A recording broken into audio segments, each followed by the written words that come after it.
Good afternoon, everybody.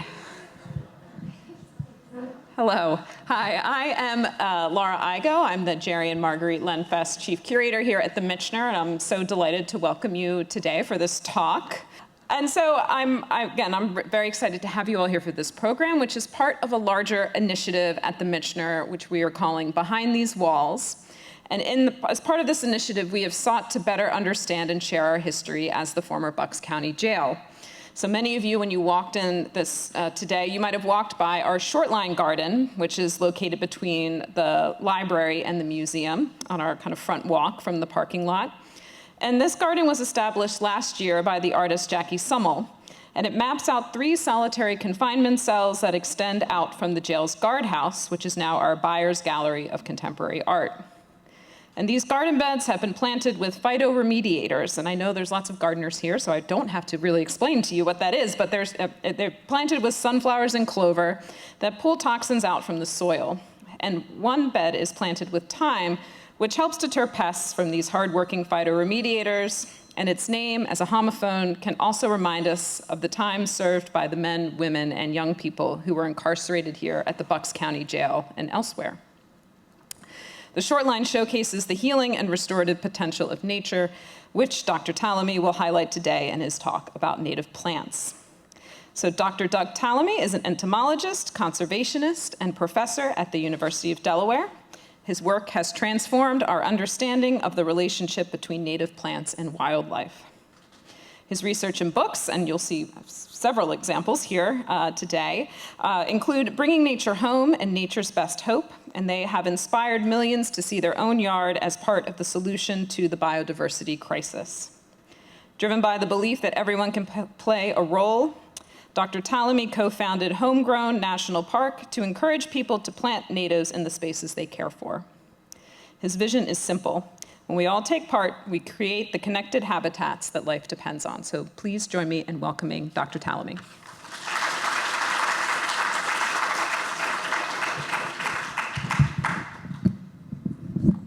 Thank you very much.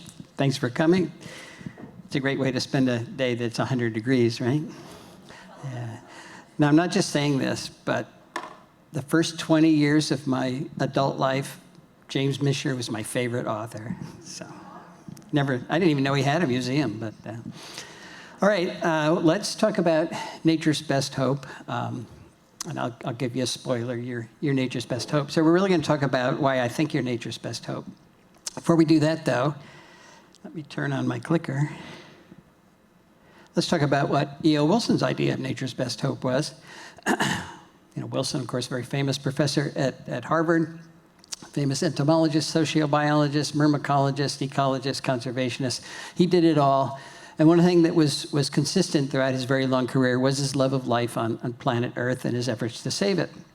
And he wanted to save it not just because he loved it, but because he knew it was essential to our own survival. And in 2016, he wrote this book, Half Earth, Our Planet's Fight for Life. And he had one simple message. He said, if we're gonna save life anywhere on planet Earth, we're going to have to save nature. We're gonna have to save functioning ecosystems on at least half of the planet, or it will disappear everywhere. And that includes humans. So a very bold statement, and he spent most of the book talking about the science that supports that very bold statement. And then he ended the book. He didn't spend a lot of time telling us how we were going to save nature on half of planet Earth. Of course, to a conservation biologist, that's a great idea. We'll just put half the Earth aside, and all those things that are in trouble can be in that half, and we'll be in the other half, and it'll be great. Problem is, half of terrestrial Earth is already in some form of agriculture, and I don't see that diminishing anytime soon. And we've got 8.3 billion people in the other half, along with all of our hardscape and our detritus and everything else. And we don't have a third half to put aside for nature. So how can we realize E.O. Wilson's dream? That's really what I want to talk about today. And I think we can, but we need a new approach to conservation to do that.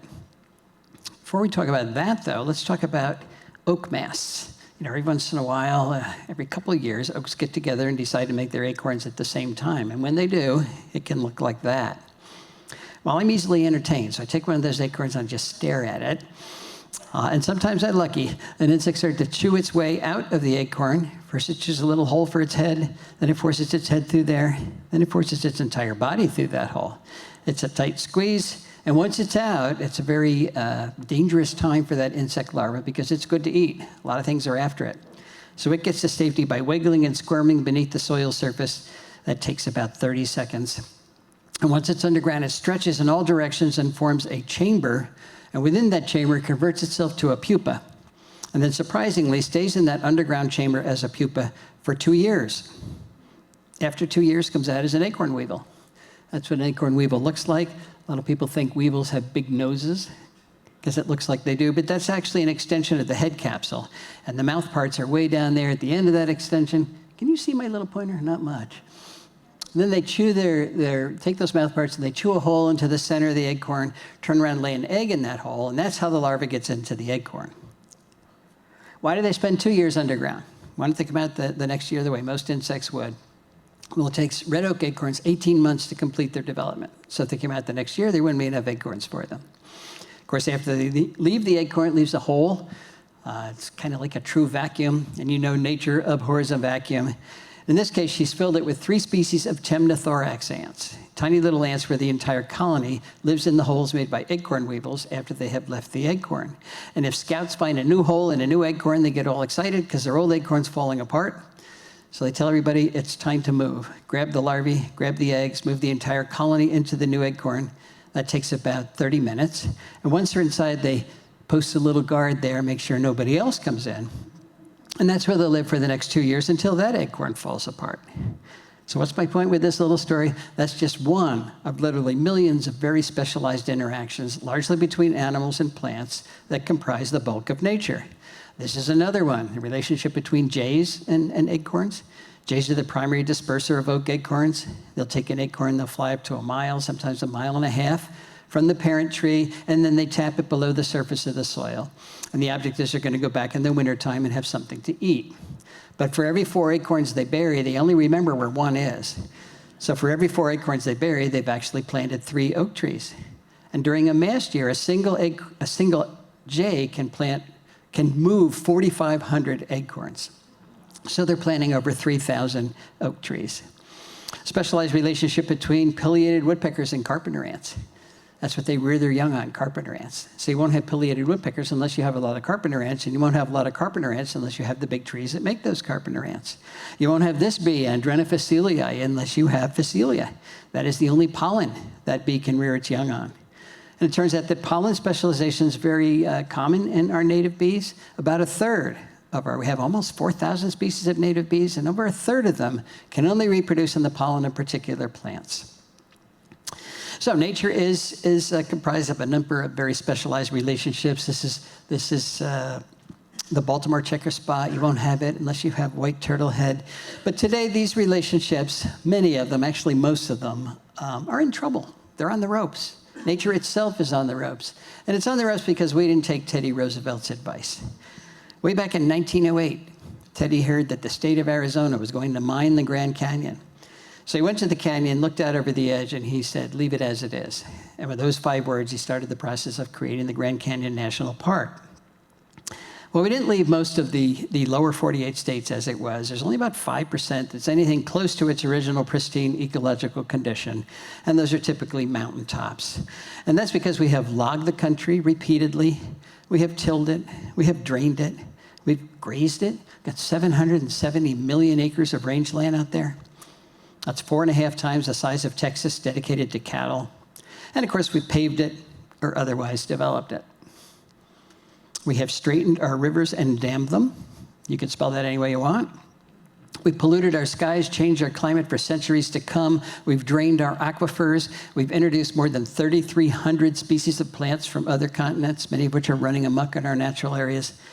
In short, we've carved up those natural areas into tiny remnants of their former selves. And each one of those remnants is too small and too isolated to sustain the amount of nature that we humans need. Because again, it is nature that keeps us alive on this planet. Decades ago, Edwin Way Teale said we cannot make the world uninhabitable for other forms of life and have it habitable for ourselves. It's just common sense. But we've done that, and we continue to do that. And you might wonder why.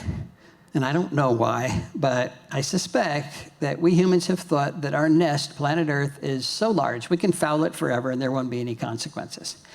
And of course, we're wrong about that, and we're seeing those consequences now in print more often and more, like this one, the insect apocalypse is here, talking about global insect decline. What does it mean for the rest of life on Earth? Followed by this one, North America's lost 3 billion breeding birds in the last 50 years. That's a third of our North American bird population already gone. The UN's predicting we're going to lose 1 million species to extinction in the next 20 years. And they made that prediction, geez, maybe it's 4 years ago now. So now it's the next 16 years. It's a prediction. Has not happened yet. And that's good, because we've got to make sure it doesn't happen. Those are the species that run the ecosystems we all depend on. So it is serious business. And I could go on talking about the pox that we humans have delivered upon the environment, as Shakespeare would say, upon all of our houses. That's not what this talks about. This talks about a cure for that pox. It's a cure that'll take small efforts from lots of people like you and me, but those efforts will deliver enormous physical, psychological, and environmental benefits to everybody. Let's return briefly to this headline, the insect apocalypse is here. What does it mean for the rest of life on Earth? Back to E.O. Wilson. He told us what would happen if insects were to disappear, and he did it way back in 1987 with this paper, The Little Things That Run the World. And again, his message was very clear. Life as we know it depends on insects. And if they were to disappear, lots of nasty things would happen. So would most of our flowering plants. And if most of our flowering plants disappeared, it would so drastically change energy flow through our terrestrial ecosystems that the food webs that support our vertebrate animals would collapse. We would lose our amphibians, our reptiles, our birds, and our mammals. The biosphere, the living portion of the Earth, would rot because we would have lost insect decomposers that rapidly turn over nutrients, and all we'd have is bacteria and fungi. And again, humans wouldn't survive any of those drastic changes. Now, there is good news, and that is that none of that has to happen. We can save our insects. We can save our birds. We can save nature itself. But we're going to have to change the way we landscape to do it. Why is that? Well, remember, humans are products of nature. We are totally dependent on the life support that ecosystems provide. We call them ecosystem services. Those are just a few things that plants are doing every day, that we depend on every day, like producing oxygen, pretty important, cleaning our water, slowing its journey to the sea where it becomes too salty to use, carbon capture, enormously important today. Plants, of course, are pulling carbon dioxide out of the atmosphere, out of harm's way, building their tissues out of that carbon, and they fix more carbon through photosynthesis than they can use, so they pump the extra carbon into the ground through their root system. And once it's in the ground, it's very stable. Plants are also building topsoil. They're holding it in place. They're preventing floods. They're dampening severe weather. They're converting sunlight into food. You know, if we lose our plants, we're going to have to eat sunlight, and then we'll lose weight. What are animals doing? Well, they're providing pest control services for those plants. They're pollinating nearly 90% of our flowering plants. They're dispersing plant seeds. So designing landscapes like this that destroy the production of ecosystem services is just not a good idea. Never was a good idea, but today it's a terrible idea because of those 8.3 billion people that are demanding more and more ecosystem services every day. Now, we do have parks and we do have preserves. They're doing the best they can, but we are steadily marching toward the 6th great extinction event the planet has ever experienced. So it's obviously not good enough. So I think what we need to do now is start practicing conservation outside of parks and preserves on landscapes just like that. There have been visionaries through the ages who've recognized that we humans needed to work on our relationship with planet Earth, and Aldo Leopold was one of the most eloquent. He wrote extensively in the first half of the 1900s. And one of the things he said is the oldest task in human history is to live in a piece of land without spoiling it. Now, there have been indigenous groups who've been able to do that for long periods, but our huge Western societies and our huge Asian societies are terrible at doing that. We habitually take more from the earth than it has to offer, completely wrecking an area, going to another place, doing the same thing. Not sustainable behavior. But Aldo Leopold had a lot of faith in humans. He believed we were capable of developing what he called a land ethic. He knew we had to use the land. We had to farm and lumber and mine and graze and do all of those things. But he believed we could learn to do them gently enough that we did not destroy local ecosystems. That's what he called the land ethic, and he wrote about it in the Sand County Almanac, his most famous book. What he did not write about was developing a land ethic where we actually lived. And I'm not sure why that was, but I suspect the notion that humans and nature cannot live together. We cannot coexist in the same place at the same time. That notion was so deeply embedded in the culture of Aldo Leopold's day, and it's still in our own culture. He may not have recognized it as an option. But what I want to argue this afternoon is that not only is living with nature an option, it's now the only viable option that's left to us. Now, in the past, conservationists worked pretty much exclusively where there weren't a lot of people. We now need to turn that on its head and practice conservation where there are a lot of people, because that's pretty much everywhere. And that means we've got to find ways for nature to thrive in human-dominated landscapes. Not hang on by a thread, not get diminished every day, but thrive. Where should we start? Well, private property, because most of the country is privately owned. 78% of the lower 48 states is privately owned. 85.6% east of the Mississippi is privately owned. If we don't practice conservation on private property, we're going to fail, and failure is not an option. Now, when I use the word conservation, I'm not using it exactly the way I mean. We do want to conserve any bits of nature that are not already destroyed out there. That's been our conservation model for the last 100 years, and we want to keep doing that. But obviously, it's not good enough. So we have to go beyond conservation into restoration. We have to rebuild nature. We've got to put it back in as many places as we possibly can. And if you're thinking, well, there's no way you're going to put it back exactly the way it was, you're probably right. We've changed too many things. But we can reunite enough of those specialized interactions I started the talk with to create ecosystem services once again. Functioning ecosystems once again, even if it's not exactly what was on a particular space at some point in the past. But in order to do that, we have to start with the building blocks. Not all species contribute to ecosystems equally. So we want to start with the building blocks, the ones that are contributing the most. And there's two groups that we cannot do without. One is the flowering plants, and of course the pollinators that allow those plants to reproduce. They're capturing energy from the sun and through photosynthesis turning it into simple sugars and carbohydrates, which is the food that supports all the animals on the planet. There's some minor exceptions at the bottom of the ocean. Let's just say plants are making all the food. So now the food is stored in plant parts, mostly leaves. If you don't get that food to animals, you don't have any animals. And if you don't have any animals, you don't have functional ecosystems. Well, it turns out most vertebrates don't eat plants directly. Most vertebrates eat invertebrates that ate those plants. Most of those invertebrates are insects, and not just any insect. It turns out that caterpillars are enormously important in terms of taking food that plants make and transferring it to animals. Caterpillars are transferring more energy from plants to animals than any other type of plant eater. So if we design landscapes that don't have a lot of caterpillars in them, we're going to have failed food webs and eventually failed ecosystems. And I'm going to use the Carolina chickadee as an example. That is the chickadee that's at my house in Oxford, Pennsylvania. I'm 1 mile from the Maryland border. I think up here you probably transitioned into the black-capped chickadee, practically the same bird doing the same thing. And one of the things they do all winter long is come to our feeders and eat our seeds. And we tend to think that's all chickadees need.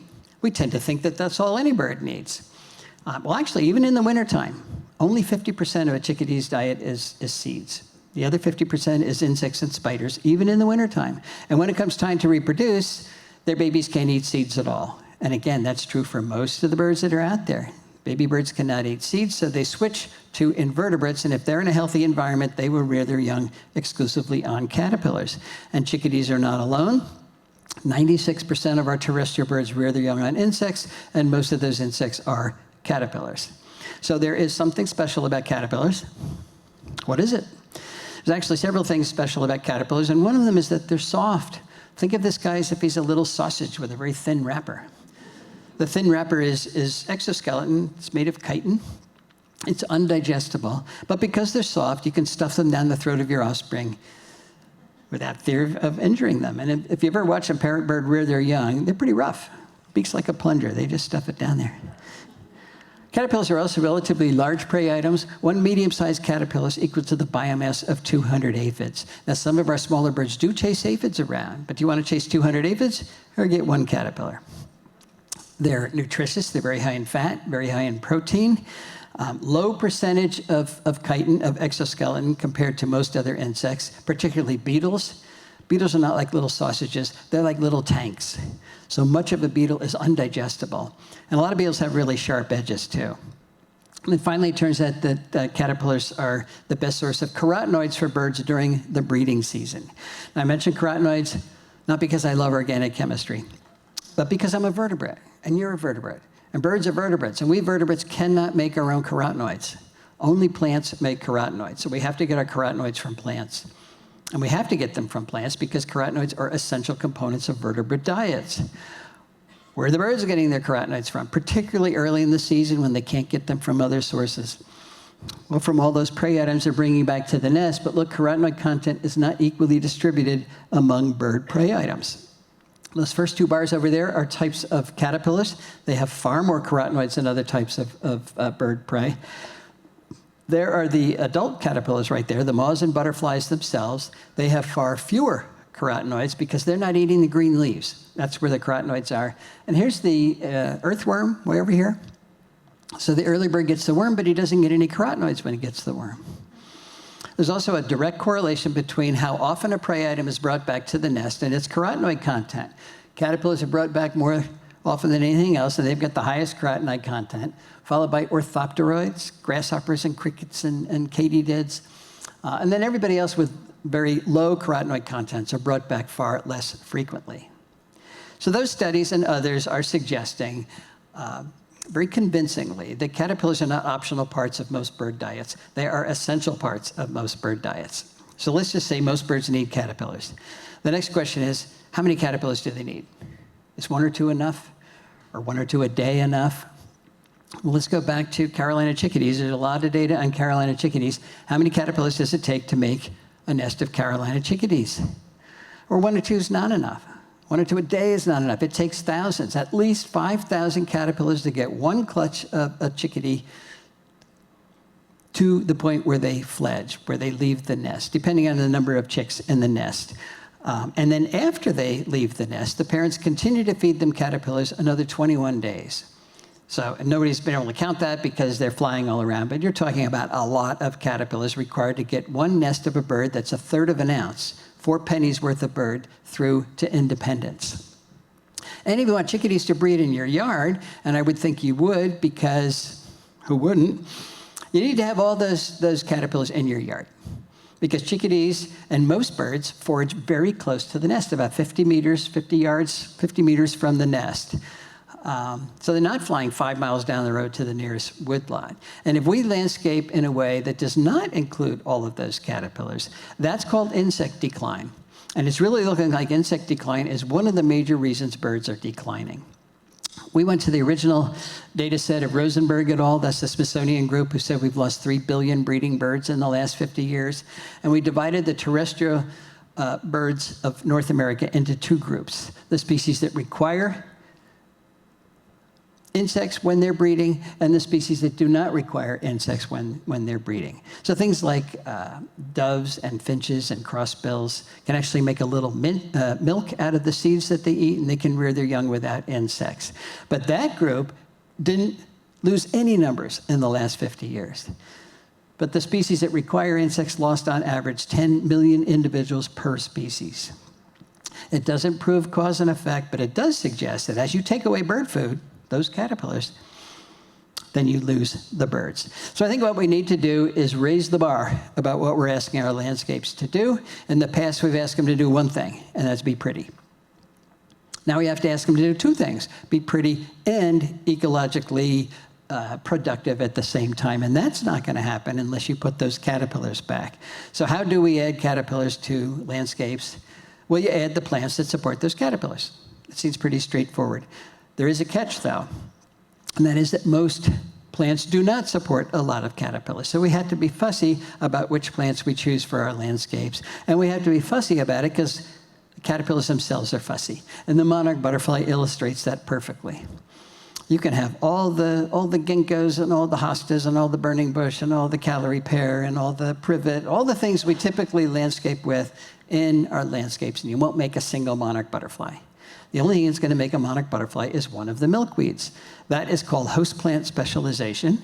And it turns out that most of the insects that eat plants are host plant specialists. They can only eat particular plants. Why is that? Because plants don't want to be eaten. They want to capture the energy from the sun and use it for their own growth and reproduction. So they've loaded their leaves with nasty tasting chemicals. Secondary metabolic compounds that make those leaves either bitter or downright toxic. And it's a really effective defense that keeps most of the insects of the world from eating most of the plants of the world, which is why it's green out there in the summertime. It's not because there's no insects out there that want to eat those plants. It's because most of the insects that are out there cannot eat most of the plants. They are too well protected. There's a reason it's hard to get our kids to eat their vegetables. They inherently know they're toxic. But insects do eat plants, so how do they do that? How do they get around those chemical defenses? This is where the specialization comes in. About 90% of the insects that eat plants are host plant specialists. They can only eat plants for which they have very specialized adaptations that allow them to get around the chemical defenses of their particular host plant. They have specialized enzymes that store and excrete and detoxify those compounds. They have behavioral adaptations and life history adaptations that minimize their exposure to those compounds. But it takes a long period of interacting with those plant lineages for all those adaptations to fall into place. And once they do, the insect is locked into eating that particular lineage. So if you take the milkweeds out of your yard, the monarch's not going to start to make a living on your hostas. It's got two choices then: fly away and find milkweed someplace else, or starve to death. It's really very simple. There are three kinds of plants out there: plants that contribute energy to local food webs, plants that do not contribute energy to local food webs, and plants that actually remove energy from local food webs. The very best contributor in 84% of the counties in which they occur is one of our oaks. We've got 91 species of oaks in this country, and they're contributing more energy to local food webs than any other plant genus by far. Good example of a non-contributor would be a ginkgo biloba from Asia. It's a nice ornamental tree, has good fall color, but nothing eats a ginkgo, so it's not adding any energy to local food webs. And a good example of a detractor would be any of the invasive ornamentals that do not share their energy, but they also don't stay where we plant them, like calorie pear. They'll escape and make invasions like that. And we've measured caterpillar production in areas that have been invaded by these non-native ornamentals. It's reduced by around 96%. So if you think of those caterpillars as bird food, you've just removed 96% of the bird food from these areas. So it's really not a big mystery why our birds are declining. All I'm trying to say is that plant choice matters. You know, we are gardening the world. Plant choice matters. If we're going to reestablish functional ecosystems, that's not going to happen unless we reestablish functional food webs. And that's not going to happen unless we choose the right plants. And I'm going to give you 3 examples of how well this works when we do choose the right plants. Starting with what's happened at our house, where my wife Cindy and I live. That's what it looked like in the year 2000 when we moved in. It was part of a farm in Oxford, Pennsylvania. It was sold off, broken up into 10-acre lots. And it was an old farm, been farmed over 300 years. And the last thing they did was mow it for hay. So there are really very few plants there. And our goal was to put it back together and rebuild the eastern deciduous forest that used to be there, which we had never done, and we didn't know what we were doing, but it sounded good. One of the things I wanted to try was to put the host plant of a caterpillar on this property and see whether the caterpillar came, see whether that insect colonized that little patch. And the first one I tried was the Canadian owlet. I'd never seen a Canadian owlet before. It's a pretty little thing. That's what the adult looks like. Looks like a leaf. People say, why'd you choose a Canadian owlet? Well, I was looking through Dave Wagner's Caterpillars of Eastern North America, and I said, that's a pretty one. We'll just choose that. So what does it need? It needs meadow rue. We didn't have any meadow rue. I'm sure it was there 300 years ago before the area was farmed to death, but no meadow rue. So I got some meadow rue seeds from someplace, and I planted them, and they grew very nicely. But this was early on, and I had very little faith that Canadian owlets would appear out of nowhere and colonize my little patch of meadow rue. So I didn't even go out and check it for maybe 2 months after I planted it. And I was walking by for another reason. I looked over, it was covered with Canadian owlets. They had found it right away. I'm still impressed with that. So now we have a good population of Canadian owlets and meadow row. We've added 2 species to the property. The restoration has begun. Same story with the goldenrod stowaway. It's actually a misnomer. That beautiful moth has nothing to do with goldenrod. It's a specialist on that plant, Biden's aristosa, ditch daisy. We didn't have any Biden's aristosa, but I did know where there was some Biden's in a power line cut about 14 miles away. So I got some seeds, I planted them at home. They grew very nicely. As a matter of fact, last year they took over our front yard. That's okay. I had to wait a year for the goldenrod stowaway to find my patch of Biden's, but they did.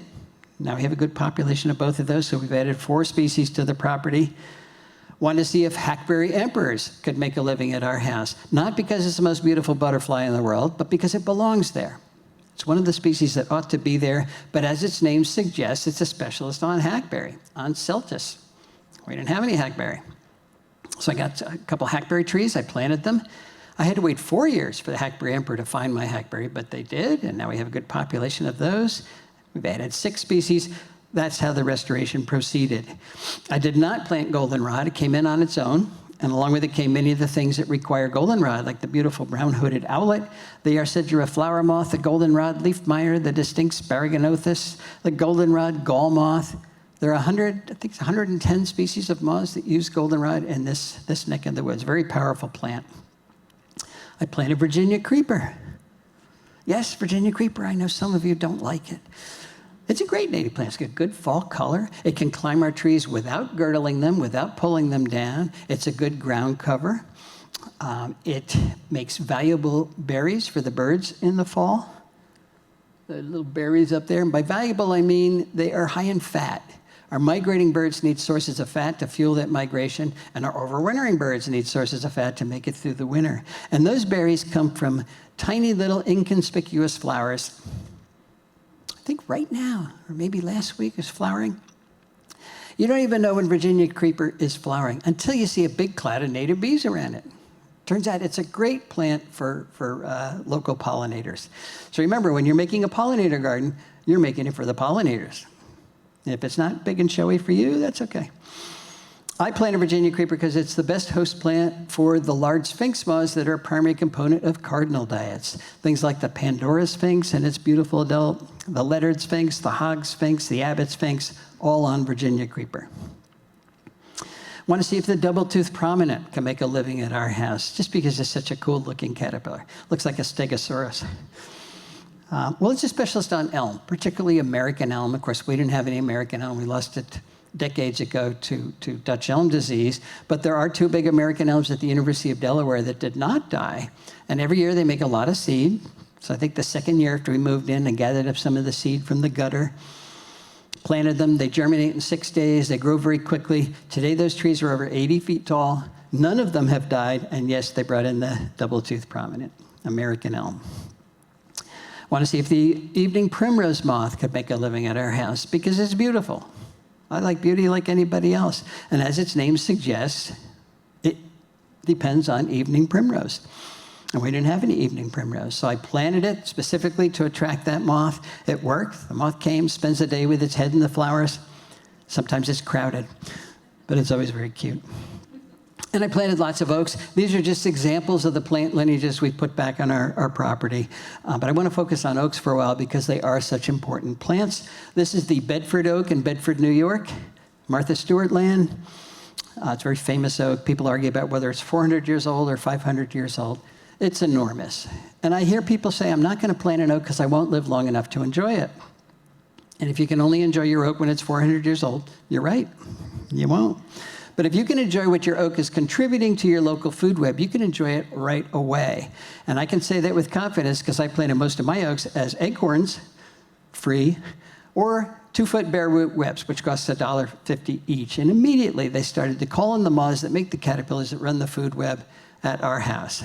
Things like the solitary oak leaf miner, Juvenil's dusky wing, the yellow-shouldered moth, Suzuki promolactus, the red-washed caterpillar, the yellow-vested moth, the orange-tufted oneida, the spiny oak caterpillar, the two-spotted oak punky, the variable oak leaf caterpillar, the red-humped oakworm, the pink-striped oakworm, the hesitant dagger moth, the lesser oak dagger moth, the medium dagger moth, the greater oak dagger moth, the streaked dagger moth, the afflicted dagger moth, the crown gugulatrix, the orange-patched smoky wing, the white-blotched heterocampa, the oblique heterocampa, the red-lined panapoda, the laugher, and literally hundreds more species of moths have come to the oaks on our property, and they come right away. That's a pin oak that just popped its head above the leaves, and there is a caterpillar standing on the ground eating the leaves of that tree. You don't have to wait decades or hundreds of years for your oak to start to contribute to your local food web. It will do it right away. So the question is, has life returned? I took this picture from pretty much the same place I took that first picture, and we put some of the plants back, still working on it. Saw this the other day. It's the 4th Luna moth that I have seen at our house this year. And that's not an accident. I have Luna moths because I planted sweet gum trees, which is their host plant. If I hadn't planted those trees, I wouldn't have any Luna moths. And I have tried to take a picture of every species of moth that I've encountered on our property. I'm still at it, but I'm up to 1,378 species. So far, who knows how many we have. Now, remember, we've got 10 acres. Pennsylvania's, I think it's 22.9 million acres, something like that. So in one tiny, tiny, tiny, tiny fraction of Pennsylvania, we've got 44% of all the moths that occur in the entire state. And because so many of these are types of bird food, we've recorded 62 species of birds that have bred on our 10 acres. Not flew by, but bred. Why am I telling you this? This is another headline we see all the time. World Wildlife Fund says that Earth has lost 2/3 of its wildlife since 1970. That's a terrible statistic. But I'm thinking, gee, not at our house. I'm convinced we have increased biodiversity by more than 2/3. It didn't take that long, and it wasn't that hard. We just put the plants back. What would happen if everybody put the plants back? We really could turn a lot of these statistics around. But will it work on smaller properties in suburbia? It's a very good question. So let's go to Margie and Dan Terpstra's house in Kirkwood, Missouri. They have 0.6 acres, 18 times less land than Cindy and I have. They're in the middle of a development. Everybody around them has the big lawns. When they moved into the property, it was choked with Amur honeysuckle, bush honeysuckle, another serious invasive. So they got rid of that. Then they planted 70 species of native plants, put in a water feature that they call a bubbler, and then they started counting the birds that are using their property. They're still at it, but they're up to 154 species of birds, including 35 warbler species, an amazing number. We've only counted 18 warbler species at our house. So does it happen on smaller properties? Yes, it does. What about urban yards? Let's go to Pam Carlson's house in Chicago. And I mean in Chicago, her property abuts O'Hare Airport. She has 1/10 of an acre, 3 times smaller than the average lot size in North America. She's not connected to any natural area at all, so she's a tiny little island in Chicago. It's a pretty island because Pam is a native plant landscaper and she knows what she's doing. But she did the same thing. She removed her non-native plants, put in 60 species of native plants, added a water feature, and then she sat back, and she says, with a glass of wine, and started to count the birds using her yard. And she's also still at it, but she's up to 127 species of birds that have used her yard, including a woodcock. There's Pam's woodcock. So if you haven't seen a woodcock lately, go to Pam's house in Chicago.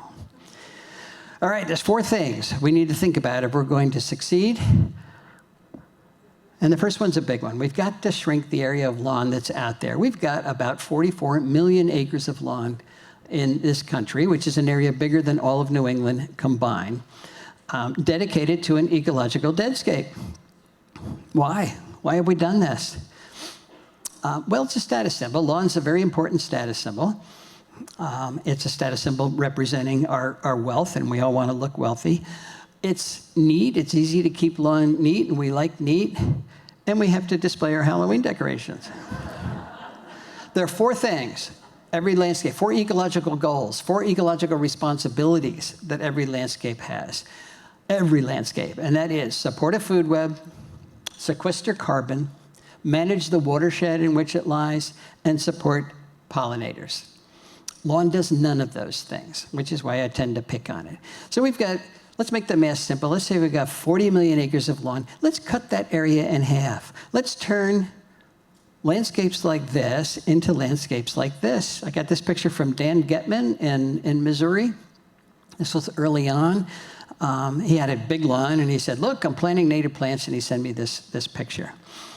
Okay, that'll give us 20 million acres that we can restore right at home, which is enough to create a new national park that we're calling Homegrown National Park.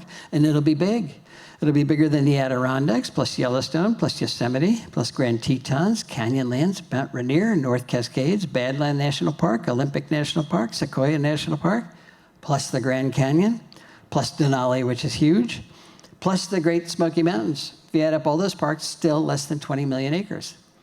So Homegrown National Park is going to be the biggest park in the country. And it's a real thing now. Actually, it's small nonprofit. But you can go to our website and register your property on what we call the biodiversity map. And what you're doing is just putting down your location and then the amount of area that you are being a good steward of or you're planning to be a good steward of. So maybe you really are going to reduce the area of lawn you put in that area. Maybe you're going to plant an oak tree. Maybe you're going to put an aster in a flower pot. It doesn't matter how modest your contribution is. And then your those data are going to go into the database, and your little piece of your county is going to light up with a firefly. That's our emblem. And of course, the goal is to get the entire country, entire world, but we'll start with the country, to light up with fireflies. Canada's playing this game with us now. Our vision is to create a world where conservation landscaping is mainstream. It's the default. Everybody starts with conservation landscaping. If you want to change it, that's up to you. Right now, it's the opposite. Everybody starts with a destroyed landscape, and then you have to work hard to create something that's ecologically functional. So that's our vision.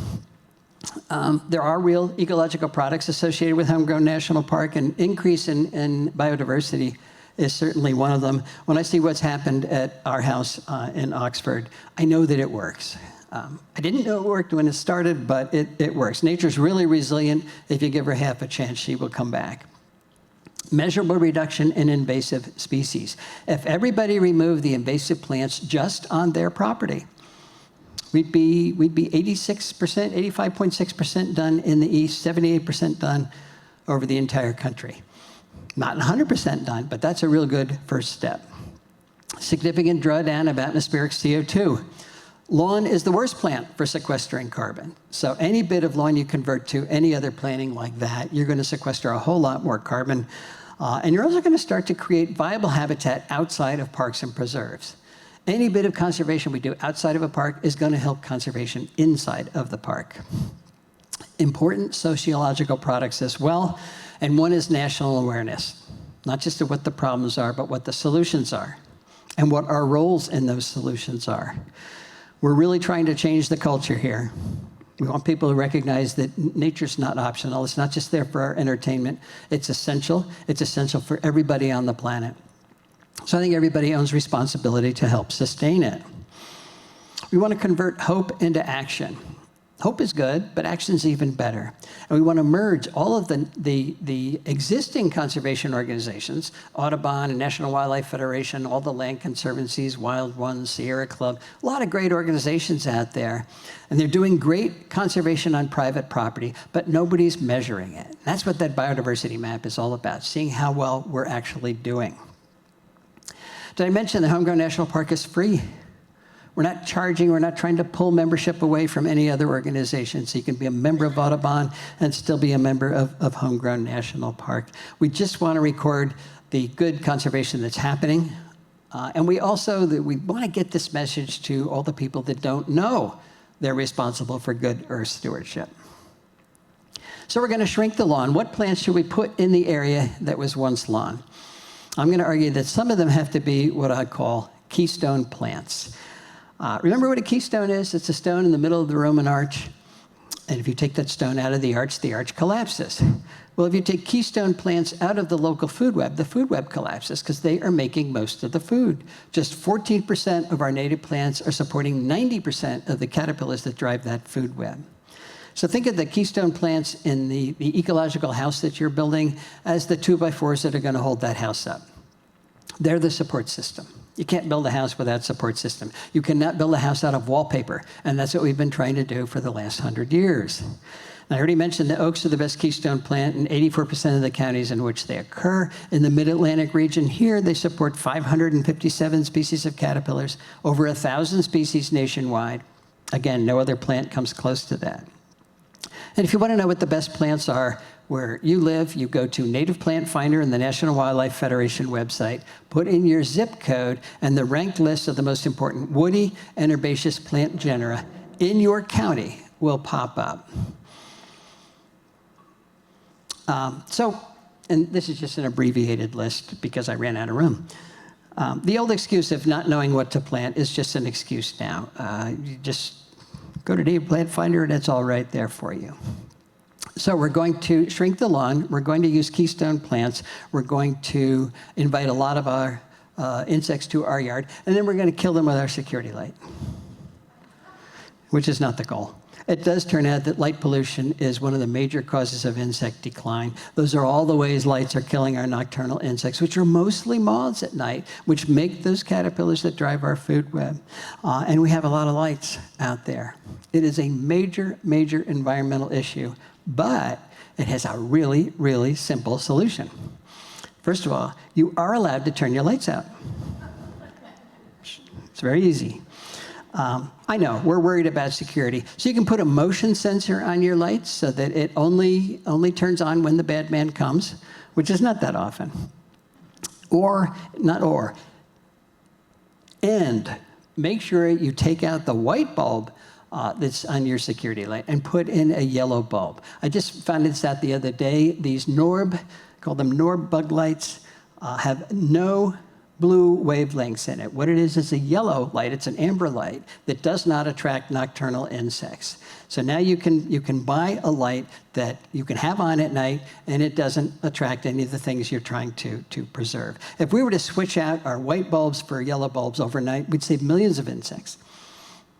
And if you use LEDs, you'd save millions of dollars as well. So we are going to shrink the lawn. We're going to use keystone plants. We're going to modify our light system. Then we're going to invite one of the mosquito foggers to come kill all our insects. Booming business around the country. And they say it's okay because what we're fogging is a natural organic product, and it only kills mosquitoes. Some of them say that.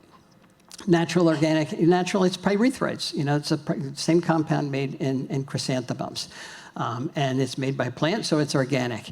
But cyanide is a natural organic compound. Ricin is a natural organic compound. So natural and organic does not mean safe.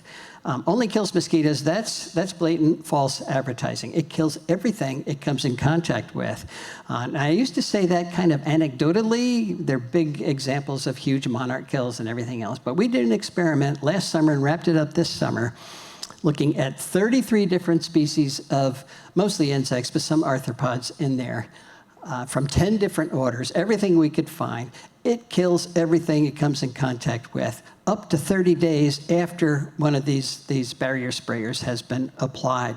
So it really is effective at eliminating life on your property. And you're talking about bird food here. So does it kill you? No, not that we know of, but it kills everything else. So the interesting thing is it doesn't control mosquitoes.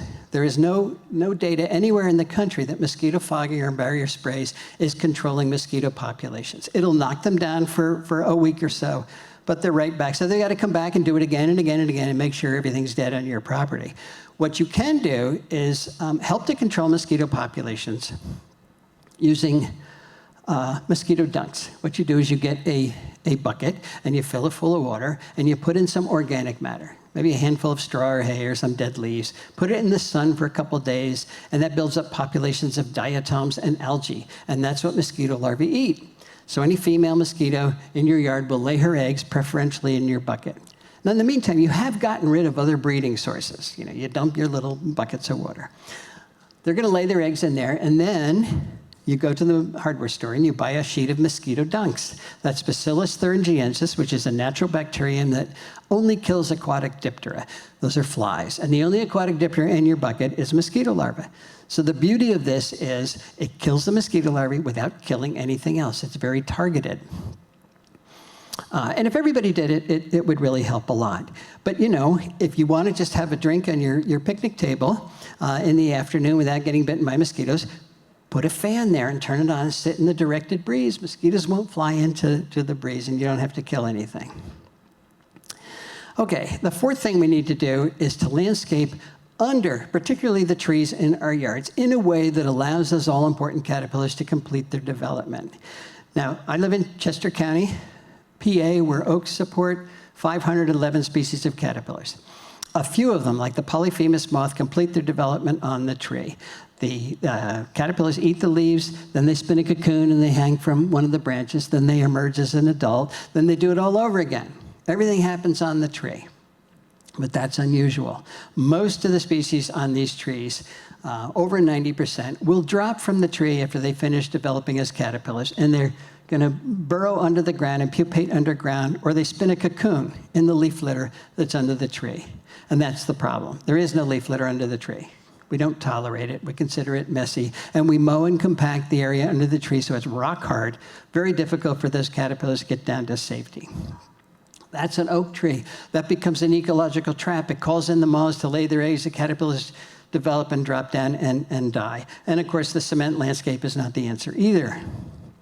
That's what most people do. They have a tree in a yard, and most of us have lawn right up to that tree. Grad student Emma Jonas just finished a project comparing caterpillar survivorship in a situation like that with a layered landscape like this. This is what Heather Holm calls soft landing. The caterpillars fall down, and it's not really about buffering their fall. It's that those are no-go zones. We're not walking in there. We're not squishing the caterpillars. We're not compacting the ground. There is leaf litter in there. So everything they need to get to safety and pupate is there. This is where you can do your spring ephemeral gardening, your fancy gardening. You're putting beds under your trees, and the bigger, the better, because that's how you shrink the lawn. Use many of our native ground covers, things like wild ginger, native pachysandra, there's Virginia creeper as a ground cover, golden seal, mayapple, foam flower ferns. We've got a lot of options. If you can see the ground, you don't have enough plants. That's green mulch. That's the way to go. The trees will love it, and so will those caterpillars. And another important point is that there is room for compromise in our plant choices. This message comes from Desiree Narango, former PhD student who worked with chickadees in the suburbs of Washington, D.C. And she learned lots of things, but one of the things she learned is that you can have a sustainable chickadee population if you have at least 70% of the plant biomass, the amount of greenery in your yard, is native. That gives you 30% that you can be creative with if the natives are constraining you. You can have your crepe myrtle. You can have your ginkgo. Without destroying the food web. You can't have any invasive plants because they're ecological tumors. They just keep growing and spreading. Remember Dan Getman? That's a ginkgo tree. Why does Dan have a ginkgo in his native plant landscape? Well, it turns out that Dan's wife likes ginkgos, and Dan likes his wife, so he planted a ginkgo. The question is that tree ruining the productivity of that landscape? No, it's just there. Is it going to escape and wreck the woodlot? No, it's just there. I like to think of plants that are just occupying space as if they're decorations, they're statues. So there you go, there's Dan's statue. Now, if all of Dan's plants were statues, he would not have a functional landscape. Now, I actually get pushback from urban foresters with this slide because they say, these trees are not statues. And it's true. In terms of the food web, they are statues. They're not contributing energy, but they are sequestering carbon. They are managing the watershed. They are helping to lower the heat island. So some people are yelling at these urban foresters a lot. We do want to push it towards natives, but there is a role for some of these very hardy non-natives. But it's not the presence of the non-natives that is destroying our food webs. It's the absence of those important natives. So increase the percentage of those productive natives, and we'll be fine. Can we use natives in formal landscapes? Of course we can. This is a Linoshawnessy landscape. You don't get more formal than that, and every plant in that landscape is a native plant. So formality is a function of the design. It's not a function of the plants in the design. Our native plants are used in formal designs in Europe every day. They love them over there. If fancy Parisians can love our native plants, maybe we can too. Can we get a pollinator garden into a suburban yard like this without offending anybody? Yeah, put a little fence around it. It formalizes it. It tells your neighbor it's not just a bunch of weeds you forgot to mow. It's pretty when it's in bloom. It's meeting the needs of several species of bees. It's not very big, could be bigger. But if everybody did it, it would help a lot. Help what? Help make pollinators. Why do we need pollinators? The media will tell you need pollinators because they're pollinating 1/3 of our crops. It's actually about 1/12 of our crops. And I hear people say, well, I don't live next to a farm, so I don't need any pollinators. Forget the crop argument. We need pollinators everywhere we need plants because they're pollinating 80% of all plants and 90% of all flowering plants. How about this? A Drew Latham design is much bigger. Imagine the amount of life here versus the amount of life over here. Seems like a no-brainer. Can municipalities help us live with nature? Yes, they can, and more of them are doing it. Minnesota's been doing it for a long time with a lawns to legume program. It's a cost-sharing program where the state is helping people convert their yards to appropriate Minnesota prairie plants, very popular. Pennsylvania actually has a similar program, not funded as well as it should be. Virginia's starting one, but this is starting to catch on. There's a little owl on Marco Island in Florida. Anybody live on Marco Island? You do? Do you know the owl? No, I've been to that. Oh, you've been to, yeah. I went there too recently. But this is a subspecies of the burrowing owl in Florida that's endangered. And Marco Island, of course, it's south of Fort Myers, I guess, and it's completely developed, except for little unpaved lots. But Western Audubon Everglades decided, or Western Everglades Audubon decided they're going to try to save this owl. So they started something called Owl Watch. They're paying people $250 to allow an owl to burrow in the front yard. And they can't get through the Bermuda grass, so they dig a starter hole, and then the owl comes and occupies it. There's an owl sitting right there in his little cross thing, right in the middle of the front yard. And now the owl has become a status symbol on the island, and it's working. There are over 400 owls now, 250 breeding pairs, and people are fighting to try to get the owl to breed in their yard. When before, the bulldozers were running over them, trying to get rid of them. So can we live with nature? Absolutely.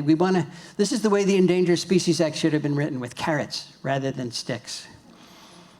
If you have an endangered species on your property, we're going to pay you to take care of it rather than fine you if you actually use your property.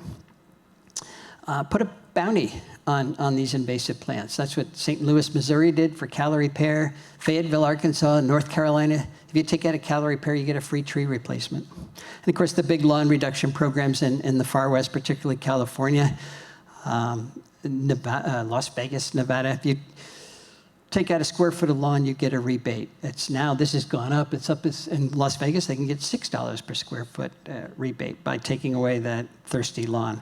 And if you want more information on all of those programs, memorize that. All right, I think we've made 3 missteps in the early years of conservation, and the first one's serious. We're starting to think of nature as if it's optional. We like nature.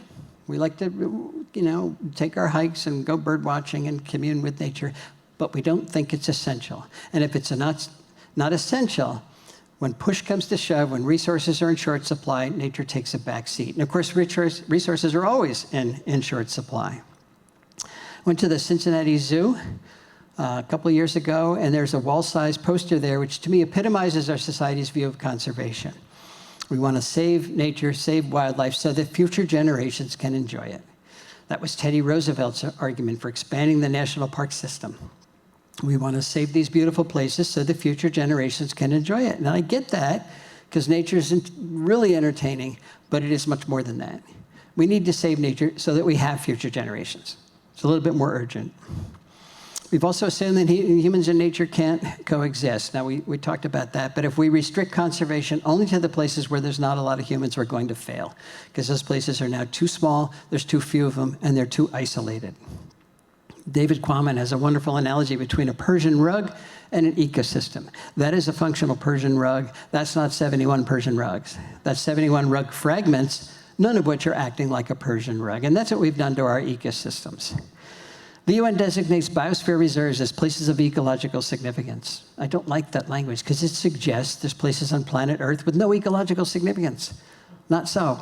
Every square inch of the planet has ecological significance, including our yards, including our corporate landscapes, including our roadsides, even including much of our agriculture. So we need to glue our rug back together again, folks. Got to put the plants back. Not just to make biological corridors that allow plants and animals to move back and forth between viable habitats, but to recreate viable habitats in as many places as we possibly can. And the good news is it's starting to happen. It is starting to happen. And when it does, it'll be the first time in modern history that humans have coexisted with the natural world. Our third misstep was to leave Earth stewardship to just a few specialists, a few conservation biologists, a few ecologists.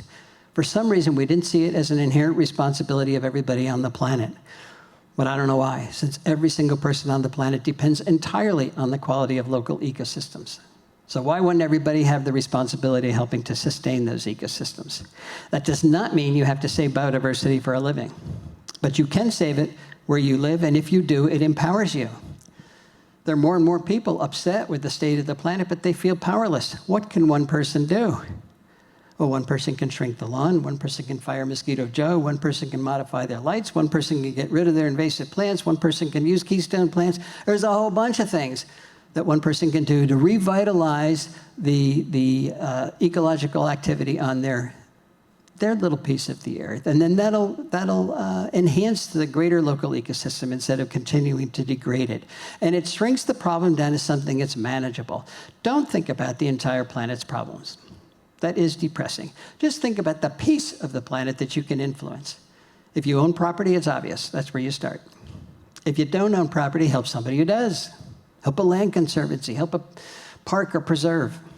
They're all underfunded, they're all understaffed, they will love you as a volunteer. Aldo Leopold said, one of the penalties of an ecological education is that one lives alone in a world of wounds. And he said that in the 40s, and he was alone in a world of wounds. But no longer. You are no longer alone. Everywhere, people are starting to heal the wounds on their little piece of the earth, and you can as well. Robert Swan said, the greatest threat to our planet is believing that someone else will save it. Not going to be someone else, folks. It's going to be you, folks, because you are nature's best hope. Thank you very much.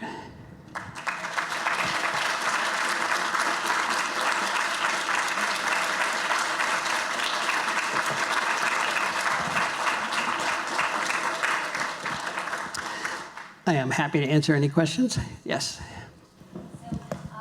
Hold on.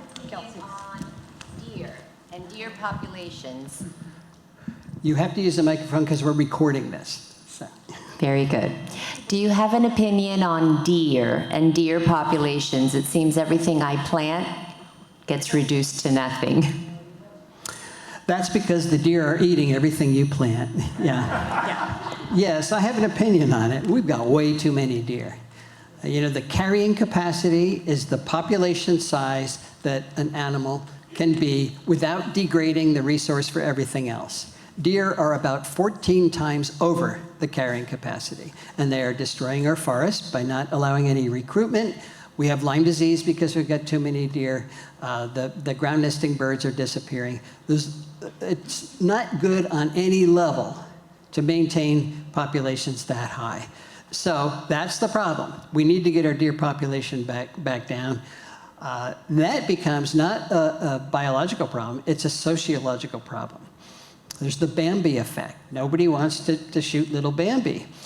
Now we could put the predators back, and in some places that works. If you go to the Great Smoky Mountains, they have no deer problem. They've got wonderful understory in in the forest. But they have black bears, they've got coyotes, and they've got bobcats, and they don't shoot them. Now, they don't have wolves, which are the primary deer predator. So getting the predators back can work in some places, But we know how to control deer. We just don't have social permission to do it. Bernd Blassie at Cornell says we need to bring back market hunting, where you essentially turn deer into a resource. It controlled those pesky bison. No more passenger pigeon problem. It works. But we need to change a lot of rules to do that. So we have to get serious about the deer problem. It is a serious one. In the meantime, what do? I fence them out, and I don't fence my whole 10 acres. I've got little patches, even for individual trees, because if I don't, even my goldenrod is gone if I don't put a fence around it. So. Question. Yes. Wait, no. Oh. Oh, okay. It's on. Hi. I'm working on some sites in the city. Urban forest restoration and battling invasives is one of our biggest projects for my volunteers. And I'd just like your view on the use of herbicides. We're not allowed in Philadelphia, but I'd still like to know. So. Yeah, it's an issue. There are several ways you can get rid of individual types of invasives without herbicides, depending on the size and the number of them.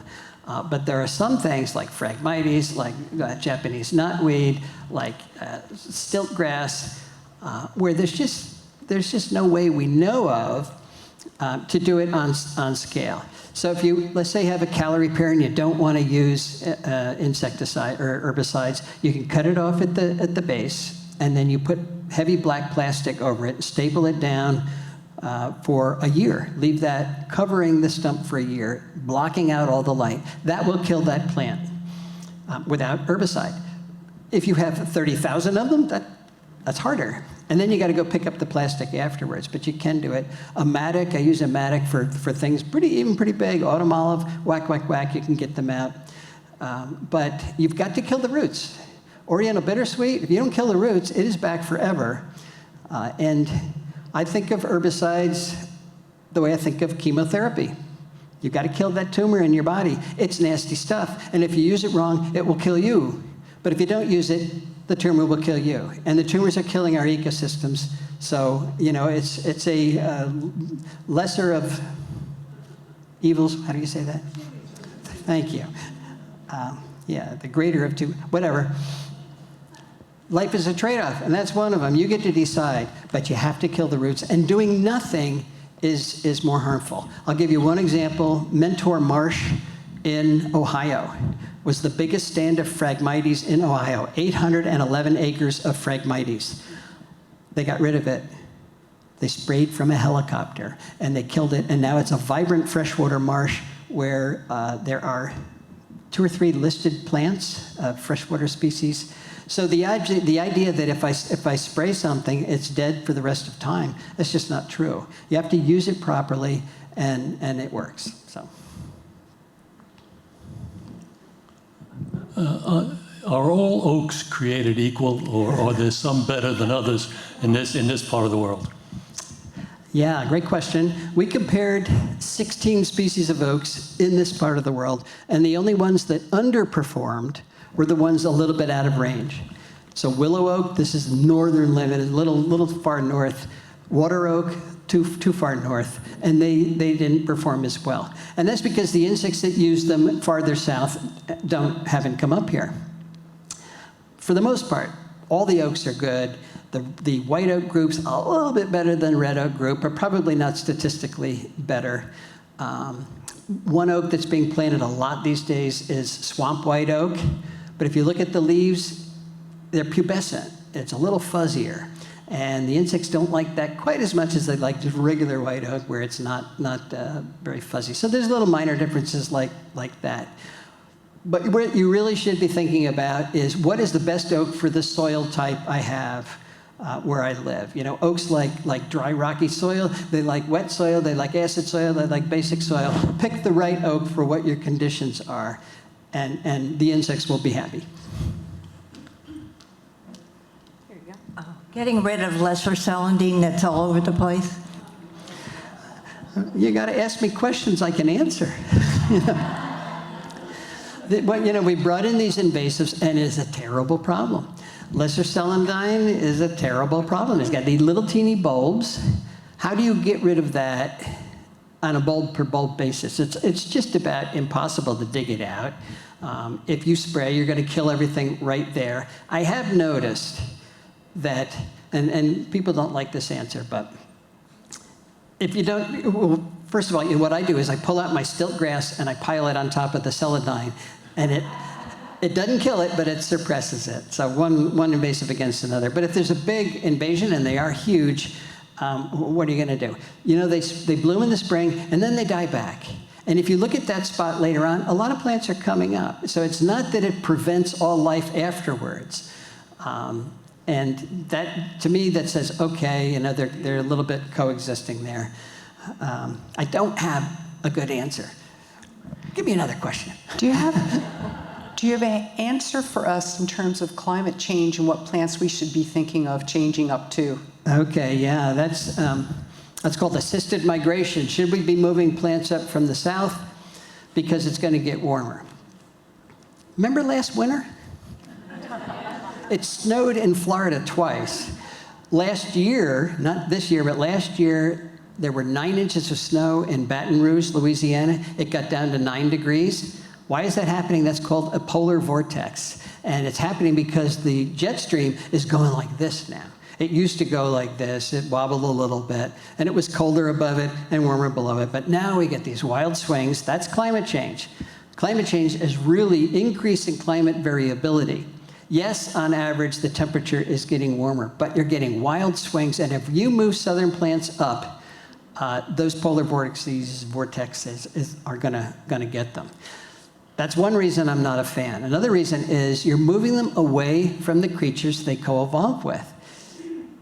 Plants, just getting a plant to grow is only half of the solution. You want to get it to contribute as well. So I'm hoping that the plants we have right here have enough genetic variability so they can adapt to the crazy swings that we're throwing at them. And I'll give you a good example. This spring, you know, it got up to 90 degrees twice, the beginning of May, and the next night it got down to 25. Remember that? My oaks, my everything had flushed, killed all of it. And the only oaks in my yard that did not kill the vegetation on it that had flushed out were 2 white oaks that are genetically behind. They're slower. They had not flushed anything yet. That's genetic variability. They did fine. They're the only oaks that dropped, that had catkins. They're the only oaks that are going to make acorns this year. And if we had that every single year, it would kill my other oaks, and those 2 would survive. That's genetic variability, and that's what I hope our plants are going to be able to adapt to. Of course, the real solution, and I know an individual can't do this, is we've got to take climate change seriously. You know, we got to stop pumping carbon up there because it's a huge, huge problem. But moving plants up from the south, I don't see that as a good solution. No. There we go. Hi, can you comment on the use of mulch? So I've been shredding my leaves at the end of the year, but I also have been buying undyed mulch to keep the weeds down to let my real plants grow. Well, you don't want bare ground. So mulch, yes, mulch is good. The best mulch are those leaves, because then you're returning the nutrients your plants used that year into the soil. If you shred them, you've just shred everything in those leaves. You've shred your Luna moth and all the other things that are down there. So it's better not to shred them. But bark mulch that you buy is certainly better than bare ground. Mulch, you know, if you look at a typical bed, you've got a few plants here and it's all mulch. That's just a weeding opportunity because the weeds always come through anyway. So when you want to plant more densely, yes, you want mulch, but I love those leaves. Yeah. Hi, if anybody here knows me, I have this pet peeve. My neighbors are spraying for mosquitoes, and I've been creating this wildlife habitat in my yard. And I'm wondering if when they spray the one fence line, if I went out afterwards and watered everything, would that help with the spray? I also sent all my neighbors your mosquito dunk thing and, the butterfly pictures and all that. So they're aware of that. Well, this experiment that I told you about, what we did was we sprayed some cages and put the insects in it, and then did that up to 30 days later. Those cages were outside. There were 2.5 inches of rain over that 30-day period. It did not wash it away. So they make the product so that it does not get washed away. So I don't know. It might help a little bit, but maybe not much. I think we have time for one more question. Shoot, because I have two. One is, how do you identify invasive species? I'm new to gardening inherited land in Sullivan County, and I don't know what I'm doing. And two, are the dunks dangerous for dogs? No, the beauty of dunks is that they only kill aquatic Diptera. They don't hurt anything else. You can have your dragonflies, your dog can lick it, no problem at all. So that's an easy one. How do you identify invasive species? We don't have that many. There are good pamphlets for what the common invasives are, say, in Chester County or wherever you live. You can take a picture of it and post it on iNaturalist, and you will get an answer right away. There's an app called Seek. I think that's also associated with iNaturalist, where your phone looks at it and it will tell you what it is. And that's pretty good. It's pretty good. You could take a picture of it and send it to me, but there's not that many that you have to worry about. Thanks very much, everybody.